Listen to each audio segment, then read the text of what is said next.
Oke, boleh Gimana, Pak Head? diceritakan seorang Alfian ini siapa sih?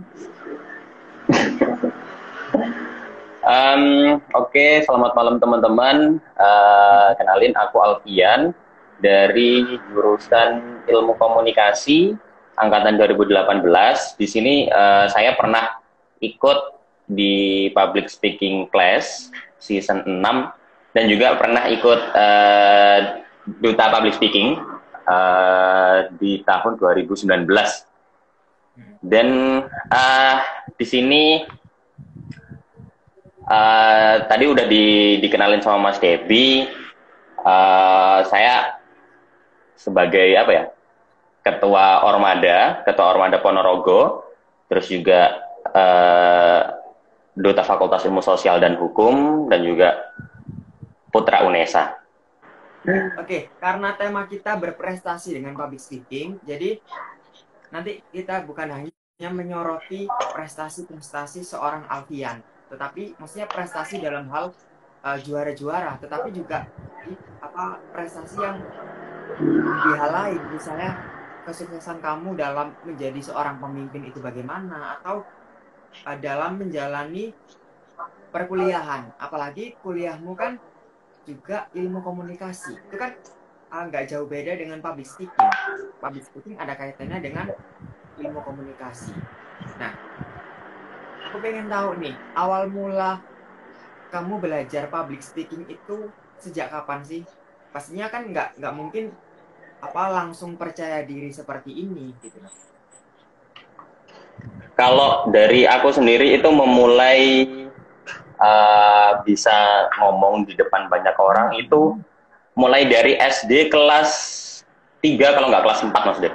Karena aku pada waktu itu ikut apa ya, ekstrakurikuler, apa namanya, teater dan juga puisi. Jadi sering tampil di depan banyak orang kayak gitu. Juga uh, banyak kesalahan dulu kayak pada saat tampil terus lupa teks, terus juga apa namanya, blank kayak gitu. Akhirnya sampai sekarang nggak bakal hilang itu rasanya. Pertama kali aku ngeblank, pertama kali aku apa namanya, nggak bisa ngomong di depan umum. Pada saat itu aku merasa wah aku gagal kayak gitu. Padahal saat itu aku ditunjuk untuk membacakan puisi pada saat wisuda SD. Wisuda SD kelas 6. Pada saat itu aku masih kelas 4 kalau kelas 5 gitu. Itu pertama kali.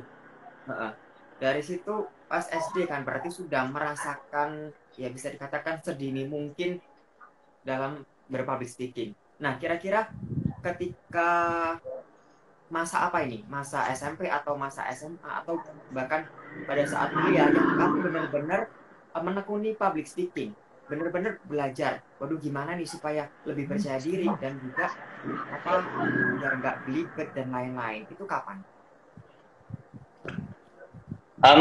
Kalau masalah itu sebenarnya aku dari SMP itu nggak ada niatan kayak terjun di dunia public speaking sih Mas, karena ya aku bisa puisi ya udah bisa puisi doang, aku bisa teater ya udah bisa teater, dan aku tidak menjadikan itu sebagai skill aku gitu Mas, itu cuman sebagai ilmu doang. Terus Iya. pada saat SMP aku sering berlatih, cuman aku nggak ada pemikiran di sana karena di sekolahku pada saat SMP itu diwajibkan untuk belajar berpidato menggunakan bahasa Indonesia, bahasa Arab, bahasa Inggris, entah itu bisa atau tidak. Jadi ya Itu sekolah di mau mana? tidak mau, Di gimana? SMP kan kok ada bahasa Arab juga itu. Di Banyuwangi Mas Dep. Oh, di Banyuwangi. Hmm, di Banyuwangi.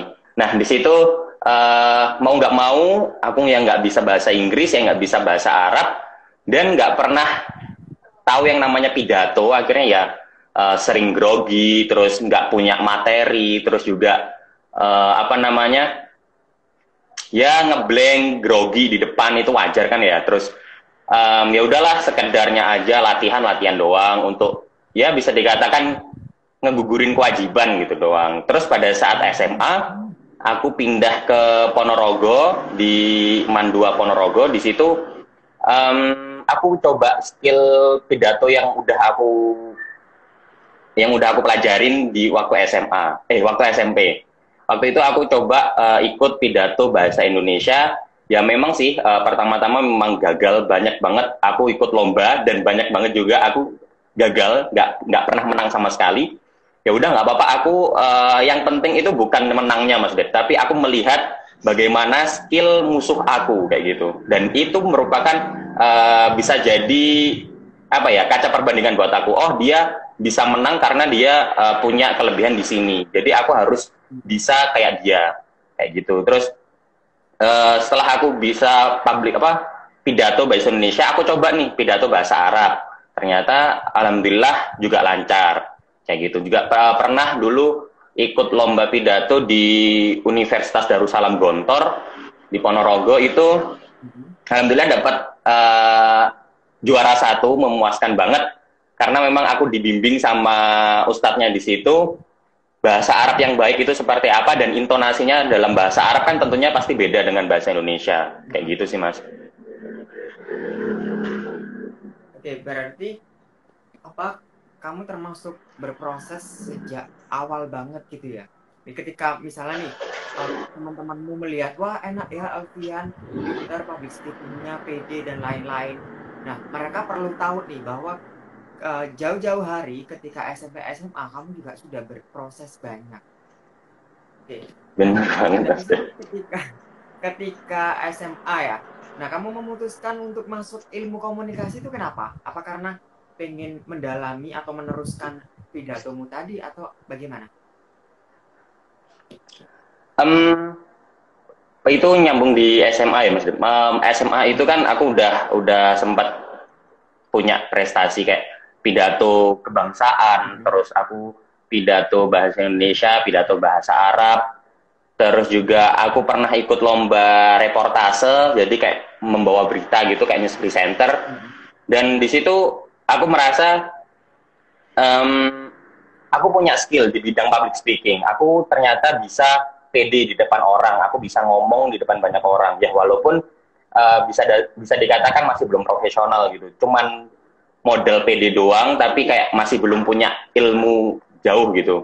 Karena memang aku nggak ada pembelajaran khusus, nggak ada tentor yang benar-benar ngajarin aku, nggak ada. Jadi aku lebih sering lihat YouTube, terus lihat orang-orang yang pidato kayak kepala sekolah aku, terus kayak guru-guru aku yang ngomong di depan panggung pada saat upacara hari Senin kayak gitu. Aku lihatin semua kayak gitu. Dan pada saat udah kelas 3 mau naik ke perguruan tinggi, aku lihat kira-kira potensiku di apa kayak gitu. Ternyata aku suka IT Mas. Aku suka IT, aku lolos SNMPTN sekolah. Terus aku mencoba daftar di Teknik Informatika di UNESA menggunakan jalur SNMPTN, dan aku memang benar-benar benar-benar optimis banget. Karena aku dari jalur IPA dan selaras dengan teknik informatika yang saintek, akhirnya aku daftar dan aku positif thinking. Ternyata hasilnya itu gagal. Memang jalurnya memang bukan di situ. Dan pada saat itu aku mencoba introspeksi diri. Aku kira-kira punya bakat di apa? Oh, ternyata aku punya bakat di bidang komunikasi dan juga bahasa Arab. Oke lah, kalau aku punya 2 skill itu, berarti aku harus cari informasi mengenai ilmu komunikasi dan juga bahasa Arab. Aku sempat daftar, selain di UNESA ilmu komunikasi, aku sempat daftar di UIN Sunan Ampel Surabaya, ambil program studi pendidikan bahasa Arab, Mas Ded. Dan jalur UMPTKIN. Jadi jalur tulis SBM-nya anak UIN kayak gitu. Jadi aku udah daftar dua-duanya di UNESA dan juga di UINSA, dan ternyata UNESA udah diterima duluan dan harus melaksanakan registrasi pembayaran UKT. Ya udah, akhirnya UNESA udah dapat pengumuman, dan sedangkan UINSA belum. Ya udah, akhirnya ambil yang UNESA gitu Mas. Dan alhamdulillah pada saat ini aku merasa nyaman dan selaras banget dengan skill aku di bidang komunikasi. Oke, apa yang kira-kira kamu dapatkan selama kurang lebih berapa semester ini? Kuliah di ilmu komunikasi. 4. Semester 4. Oke, 4 semester kuliah di ilmu komunikasi dapat apa aja nih? Oke, aku selama 2 tahun di ilmu komunikasi dapat banyak hal sih Mas, karena memang sebagai seorang apa ya, yang suka bidang komunikasi dan tidak pernah punya tentor, tidak pernah punya guru, dan akhirnya pada saat ini aku berkuliah di ilmu komunikasi dengan dosen yang paham banget tentang komunikasi, akhirnya ya, oh ternyata ilmu yang aku pelajarin itu dengan teorinya itu seperti ini. Oh ternyata di ilmu komunikasi itu punya segudang ilmu yang belum aku pelajarin, kayak gitu. Dan untuk apa aja yang udah aku dapetin banyak sih Mas, terutama di bidang kayak kehumasan, PR kayak gitu, terus juga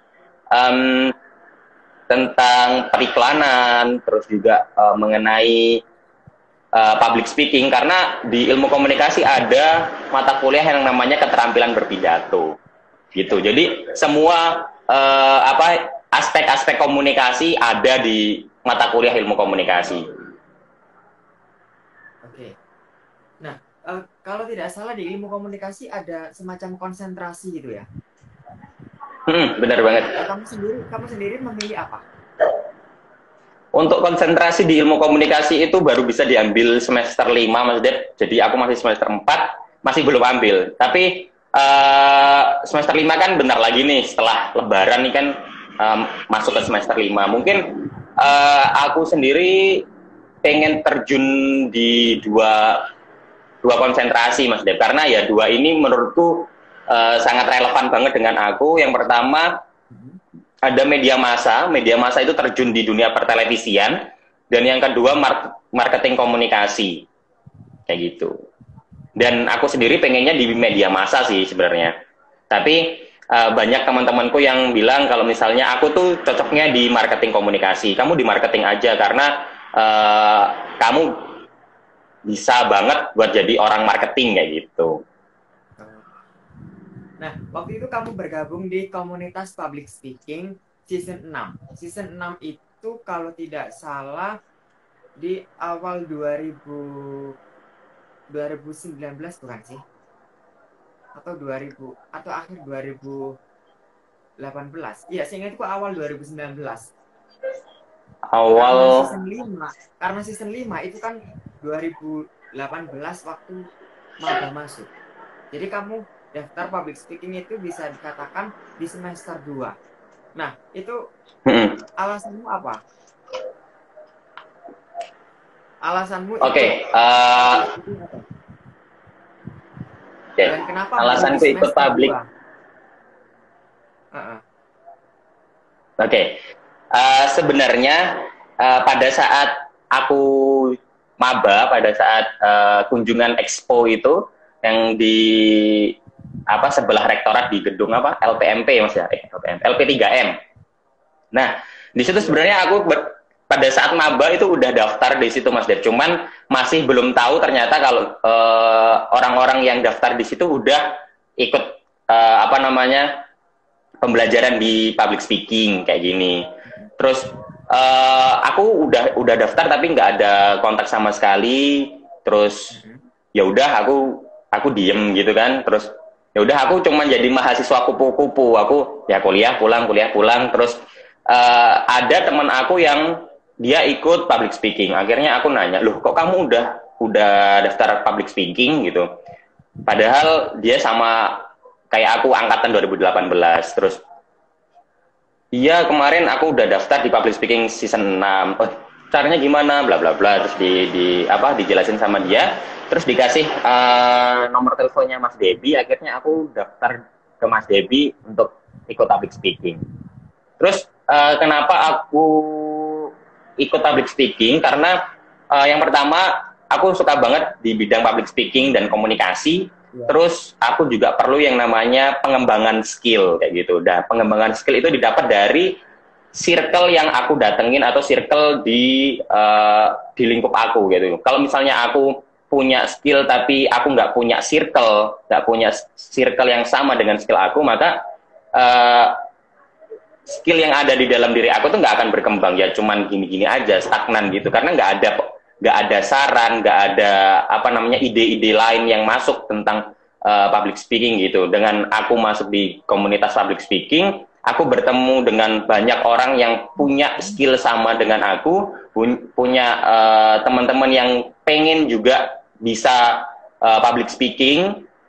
Jadi di sini aku juga selain aku mendapatkan ide baru dari teman-teman aku, di sisi lain aku juga bisa kasih ide aku ke teman-temanku kayak gitu. Jadi saling bertukar informasi, saling bertukar pengalaman. Nah, menurutmu seberapa penting sih public speaking? Kenapa harus kamu pelajari? Selain karena kamu Oke. backgroundnya ilmu komunikasi ya. Oke, memang ilmu komunikasi, memang public speaking itu benar-benar penting, Mas Dep. Entah itu kamu di prodi ilmu komunikasi, entah itu kamu di prodi manapun, eh, skill tentang public speaking, skill tentang komunikasi itu memang benar-benar dibutuhkan. Apalagi di era sekarang, banyak perusahaan yang membutuhkan orang-orang yang bisa memiliki komunikasi dengan baik. Entah kamu dari ilmu komunikasi, entah kamu dari program studi ekonomi dan lain-lain. Tadi sampai mana, Mas Ded?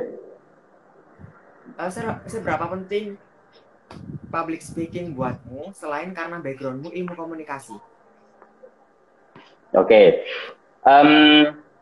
Memang public speaking, memang komunikasi itu sangat penting di zaman sekarang, terutama karena banyak sekali job-job, banyak sekali perusahaan-perusahaan yang membutuhkan mereka yang punya kemampuan di bidang komunikasi. Dan di situ mau tidak mau kalian kalau misalnya punya skill tapi kalian nggak bisa cara untuk ngomong, cara untuk berkomunikasi dengan baik, menurut aku perusahaan-perusahaan tidak bakal tertarik dengan orang tersebut gitu. Karena perusahaan-perusahaan di zaman sekarang itu kayak pasti membutuhkan yang namanya humas, pasti membutuhkan yang namanya marketing, terus juga membutuhkan yang namanya PR atau ya hubungan masyarakat antara satu perusahaan dengan perusahaan yang lain. Kayak gitu menurut aku memang semua perusahaan, semua lembaga yang memperkerjakan pegawai itu pasti membutuhkan mereka yang mempunyai skill di komunikasi. Entah sebenarnya kamu akan ditempatkan di bidang misal kayak kominfo, itu kan juga perlu yang namanya mereka bisa berkomunikasi. Misal kamu ditaruh di divisi kepariwisataan, dan di situ juga tidak akan bisa lepas dari komunikasi. Seperti itu, Mas Dep. Karena memang di era sekarang mau tidak mau skill komunikasi itu memang benar-benar dibutuhkan. Oke. Nah, dari sini kamu kan sudah punya skill public speaking nih. Nah, bagaimana kamu memaksimalkan itu semua supaya bisa meraih banyak prestasi yang terlihat saat ini? Karena kan ada juga yang public speaking-nya bagus tapi nggak ada prestasi atau bahkan ya prestasinya itu aja gitu ya. Sedangkan kamu bisa mencapai, bisa dikatakan wow gitu. Oke. Kalau misalnya ada orang yang bisa berkomunikasi dengan baik, bisa public speaking, tapi dia tidak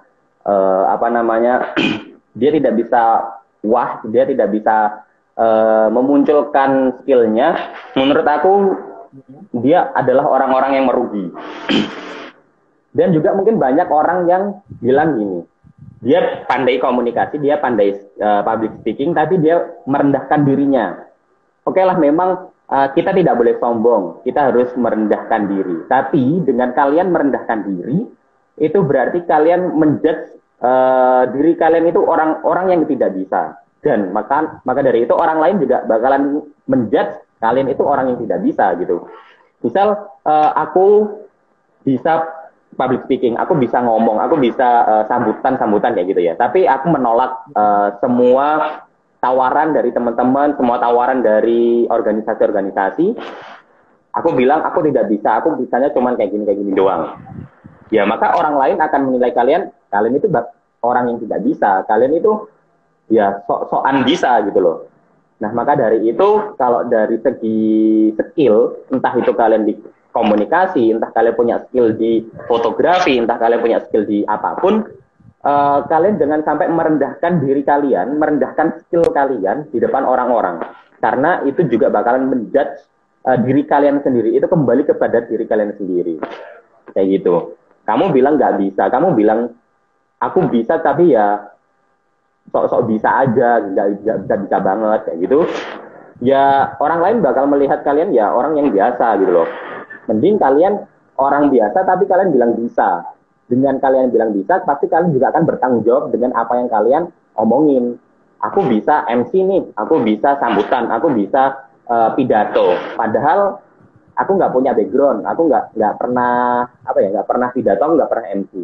Dengan kalian ngomong seperti itu, kalian ngomong aku bisa MC, pasti kalian bakalan bertanggung jawab dengan apa yang kalian omongin. Oh, aku udah bilang ke orang-orang kalau misalnya aku bisa MC, berarti aku harus belajar jadi MC yang baik. Itu kayak gimana? Kayak gitu sih. Kalau dari aku sendiri seperti itu, Mas Dery. Oke. Lalu awal mula bisa juara duta maupun presenter di berbagai tempat itu gimana? Apakah ada dorongan dari orang lain atau inisiatifmu atau motivasi dari dalam? Wah, aku harus berprestasi gitu, harus ikut lomba nih. Gimana itu? Oke. Untuk berprestasi itu sebenarnya aku dari zaman SD memang udah punya motivasi, udah punya visi sendiri bahwasanya dengan ikut lomba itu kalian nggak perlu nyari menang, tapi kalian tuh cari skill yang kalian ikutin itu di perlombaan itu. Aku pertama aku nggak bisa public speaking. Aku ikutan puisi, terus aku ikutan kiro, aku ikutan taekwondo, aku ikutan teater, kayak gitu. Semuanya sebenarnya bukan pada ranahku, tapi aku mencoba semuanya. Entah itu aku menang, entah itu aku bisa atau enggak, itu urusan belakang. Yang penting aku tahu skill-skill yang di dalamnya kayak gitu. Terus kalau masalah perlombaan kayak gitu memang udah dari SD sih, Mas. Aku punya tekad untuk aku harus ikut lomba, entah itu aku bisa atau enggak, entah itu aku menang atau enggak, yang penting aku ikut lomba. Dan di situ pasti aku punya relasi baru, punya pengalaman baru di bidang tersebut kayak gitu. Aku pertama kali memang tidak menyukai tentang pageant kayak gini, Mas Dep. Mungkin ya mulai dari duta public speaking itu aku memang sebenarnya tidak menyukai duta-duta, tapi aku pengen nyoba. Kenapa aku kok nggak suka gitu loh, padahal aku belum pernah nyoba. Akhirnya aku nyoba di duta public speaking. Akhirnya di situ aku merasa tertantang, Mas Dep. Karena kita dengan latar belakang yang sama dari orang-orang yang pandai berpublic speaking, akhirnya wah seru juga nih, tantangan baru nih, beda dengan yang lain. Kalau yang lain kan mungkin tentang pengetahuan mereka mungkin tentang sektor pariwisata, terus juga grooming dan lain-lain. Nah di public speaking ini kan beda nih. Di duta public speaking kita bersaing dengan background yang sama. Akhirnya aku merasa tertantang di situ dan merasa seru banget sih ikutan duta public speaking. Nah, mulai dari duta public speaking aku sedikit merembet ke duta Fakultas Ilmu Sosial dan Hukum. Aku coba daftar iseng-iseng aja sih, Mas, karena memang aku nggak ada basic di dunia fashion, nggak pernah tahu apa itu grooming yang baik, nggak pernah nggak pernah tahu dunia pageant itu seperti apa. Ya udah aku ikut aja. Gimana sih? Kenapa aku kok bisa nggak suka sama dunia pageant, padahal aku belum pernah nyoba. Akhirnya pada saat aku nyoba ternyata juga asik sih. Kita walaupun berbeda latar belakang, beda apa namanya skill, tapi kita juga bisa belajar satu sama lain kayak gitu.